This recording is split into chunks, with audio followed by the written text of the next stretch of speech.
परमेश्वर के धन्य नाम की महिमा हो। प्रभात मनन के सत्र 2778 में आप सभी का बड़े प्रेम के साथ स्वागत करता हूं। आइए आज के मनन के लिए हम प्रकाशित वाक्य अध्याय 3 पद 14 पढ़ते हैं। लवोदिकिया की कलीसिया के दूत को ये लिख, जो आमीन और विश्वास योग्य और सच्चा गवाह है और परमेश्वर की सृष्टि का मूल कारण है, वह ये कहता है। आसिया माइनर के 7 स्थानीय कलीसियाओं के लिए भेजे गए संदेशों में अंतिम संदेश पर हम आज से मनन शुरू कर रहे हैं। लवोदिकिया इस क्षेत्र के सबसे धनी एवं सबसे महत्वपूर्ण व्यावसायिक शहर, फ्रुगिया के दक्षिण पश्चिम में लेकस नदी के किनारे ये एक घाटी क्षेत्र, धन का लेन देन अथवा बैंकिंग, ऊन तथा दवाइयों के व्यवसाय के लिए लवोदिकिया प्रसिद्ध था। आंख की इलाज के लिए उपयोग किया जाने वाला एक प्रकार के सुरमा यहाँ बहुत अधिक उत्पादन किए जाते। शहर में पर्याप्त मात्रा में जल उपलब्ध नहीं होने के कारण पूरे शहर में पानी पहुंचाने के लिए यहाँ एक नहर की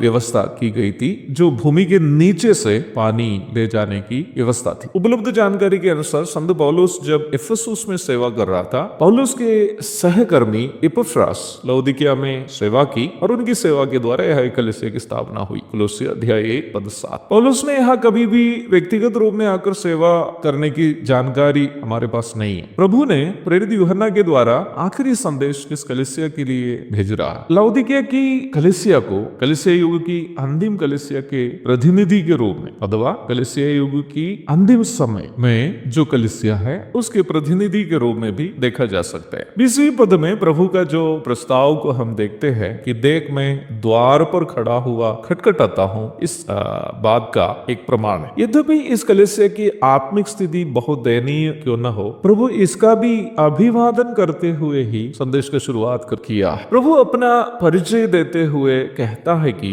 वह आमीन और विश्वास योग्य और सच्चा गवाह है और परमेश्वर की सृष्टि का मूल कारण। आमीन शब्द का अर्थ लेट इट बी सो अथवा वैसा ही हो है। पहली शताब्दी से लेकर मसीह विश्वासियों के बीच में इस शब्द का उपयोग सार्वजनिक रूप में किए जाते थे। विशेषकर प्रार्थनाओं के अंत में प्रार्थना की गई बातें प्रभु के द्वारा सुनी जाने की निश्चितता को सूचित करने के लिए प्रार्थना किया गया व्यक्ति और सुनने वाले दोनों मिलकर एक साथ इस शब्द का उपयोग करते थे, जो आज हमारे बीच में भी जारी है। हमारे बीच में कोई जब प्रार्थना करता है, प्रार्थना के अंत में यदि प्रार्थना सुनने वाला प्रभु पर हमें भरोसा है तो हमें भी आमीन कहना चाहिए। परंतु यहाँ प्रभु अपना परिचय आमीन करके दे रहा है। इसका मतलब प्रभु अपने आप को प्रार्थना सुनने वाला तथा हर बात को अपने अस्तित्व में लाने वाले के रूप में अपना परिचय दे रहा है। यह उनका सनातन अस्तित्व को भी सूचित करता है। आगे वह अपना परिचय विश्वास योग्य के रूप में दे रहा। वह विश्वास योग्य है, He is faithful, अथवा अपनी प्रतिज्ञाएं वह कभी भी नहीं बदलता।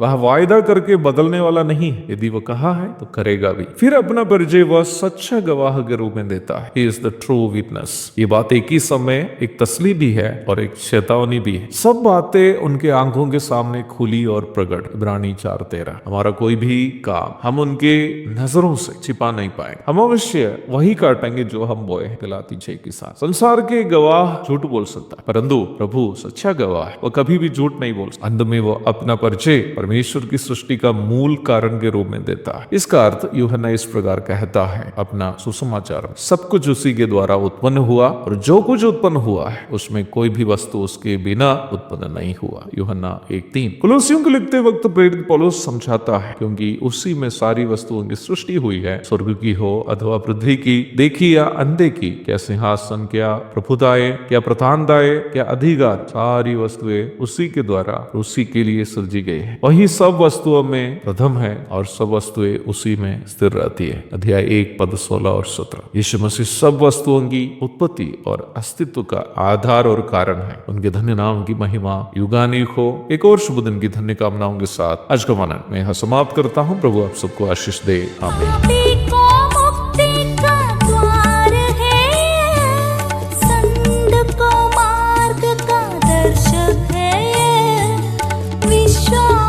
करते हैं उसके लिए